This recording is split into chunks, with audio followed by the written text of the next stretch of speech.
So do you remember the very first picture? Yeah, I do. You do? I remember some of them, the role, and it's a book being published right now showcasing a lot of those images, but it's a deep picture of my partners at junior high school, on this beam, and I don't know where the vision came from, but it's a deep picture, and they on this elevated beam, and I'm shooting it from a lower level, and it's like the clouds are in the back, and there's 3 of them, and it's a really strong photograph that I made early on, and at that point I realized that I got something, and then they gave me a voice, and then something else happened interesting around that same time, is that a brother who used to go by the name of Fraud, who used to kind of like terrorize the neighborhood. He was a one-man army.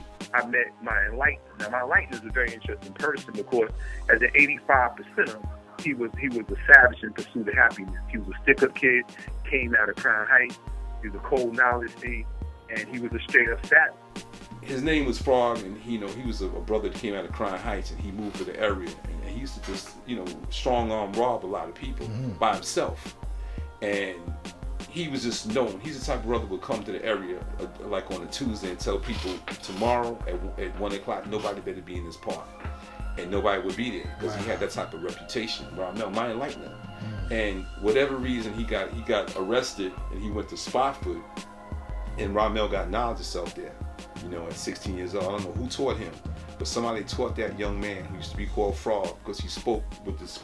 So Frog turned to Ramel. Yeah, he went to Spotswood, and somebody gave him knowledge of self, and then Ramel returned back to the neighborhood, and he started teaching particular people.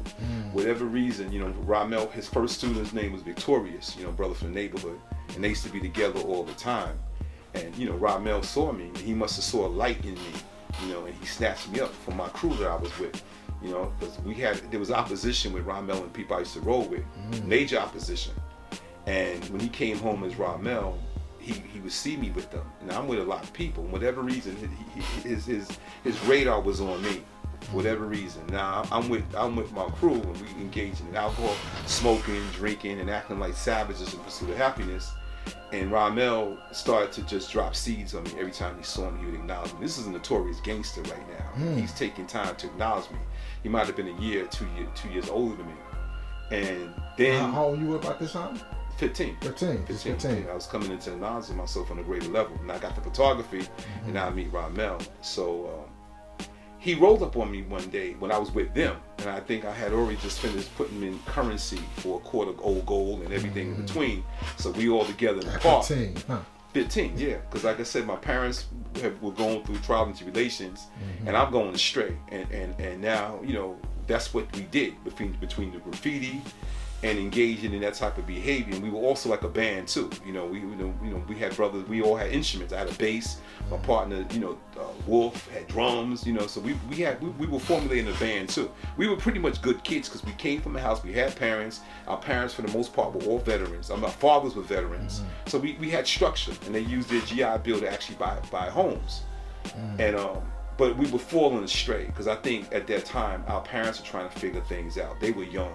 So, the streets had a gravitational pull on us at that stage, just typical teenagers. But I remember Ramel rolled up in the park, and it might have been about 15 of us in the park. And he didn't dignify himself to walk towards the whole group. He just rolled up maybe about 75 feet away. And at that time, I took on the name Jamel. I had met a sister who started kind of like giving me knowledge of self first. She was an Earth. And I knew her from my crew. And whatever reason, she got knowledge of self first, Sharon. And she started wearing 3/4. So when my parents separated, I reconnected with Sharon. And now she's an Earth in 3/4, and she knew 120. And she started building with me. And she told me that my name was a slave name. And she broke down the history of me. She let me look at her lessons. And I remember what drew me in was, I went in her lessons, the 140, and it was a question. What drew me was the knowledge God, knowledge Bill, knowledge on, and with the psych degree in the 140. And what is the meaning of civilization? What is the duty of a civilized person? If a civilized person not perform the duty, what must be done? What is the duty of a civilized person? And I was blown away behind that, because that allowed me to know that once one is civilized, he has a responsibility and duty. And I'm young now, and she let me see that. At that same time, I was eating swine, And it's due to Sharon that I stopped eating swine, because she told me, the pig was poison. Pig represented poison, indigestible garbage, and she allowed me to get away from it. So it's really an interesting time for me with my parents divorcing, because if they didn't divorce, I probably would have never met Sharon, because when we relocated, I lived around the corner from her. So I would see her periodically. She would come visit me as an Earth. And that's why I fell in love with Earths over the many years, because this was a refined sister. She just didn't exist, but she existed with a purpose. And she willed me and started educating me and telling me that I wasn't a nigga, I was somebody. So shortly afterwards, I met Ramel. So I was already seasoned when he met me. I already knew that the name Jamel was the name I was going to take on. So when I met Ramel, I told him, he's Ramel. So when I said Jamel, it was like, it was no problem. I'm like, hey, you Jamel. But I'll never forget, I was still trying to figure things out between Sharon. She pointed me in the direction, but I'm still rolling with these individuals. And then when Ramel rolled up on me, he started to just build with me. I'll never forget, he rolled up on me. This is the last time I hung out with my crew, and he said to me, yo, Jamel, called me from 75 feet and said, check this out. Life and death has no partnership. You're either going to be with us or you're going to be with them.